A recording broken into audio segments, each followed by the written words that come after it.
നമുക്കിന്ന് അമ്പലത്തിൽ പോയാലോ? എത്ര പേർക്ക് ഇതറിയാമെന്ന് എനിക്കറിയില്ല. ഞങ്ങളുടെ ഇവിടെയൊക്കെ ഇതിങ്ങനെ ഒരു വഴിപാടുണ്ട്. ഇത് നീണ്ട ഒരു പ്രോസസ്സാണ് ഇതുണ്ടാക്കിയെടുക്കാനുള്ളത്. പാള ആദ്യം വെള്ളത്തിൽ ഇങ്ങനെ കുതിരാനിടുവേ, അത് കഴിഞ്ഞ് ഇതേപോലെ കിട്ടുവേ.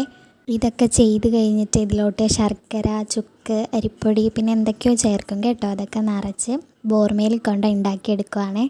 ഇതിങ്ങനെ നമ്മുടെ ആവശ്യാനുസരണം മേടിക്കാം, 1, 2 ആയിട്ട്. ഞങ്ങളിവിടെ വീട്ടിൽ ഇതുണ്ടാക്കുവാണേ.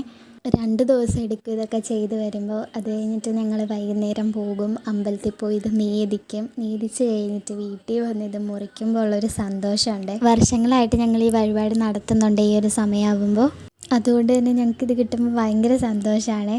ഇതൊരു വഴിപാടാണ്, അപ്പം നമുക്ക് എല്ലാവർക്കും കൊടുക്കേണ്ടതാണ്. എന്നിട്ട് അമ്മ ഇങ്ങനെ വീതിച്ച് ഓരോ പേപ്പറിൽ ഇങ്ങനെ പൊതിഞ്ഞ് തരും. ആ വീട്ടിൽ കൊടുക്ക്, അപ്പുറത്ത് കൊണ്ടുപോയി കൊടുക്ക്, ഇപ്പുറത്ത്. എന്നിട്ട് ഞാനിതെല്ലാം ഇങ്ങനെ ഓടി നടന്ന് കൊടുത്ത് ഞാൻ ഇതിൻ്റെ പുറകിലത്തെ കഥയൊക്കെ ചോദിച്ചു. പക്ഷെ ആർക്കും വലിയ പിടിയില്ല, അതുകൊണ്ട് എനിക്കറിയത്തില്ല.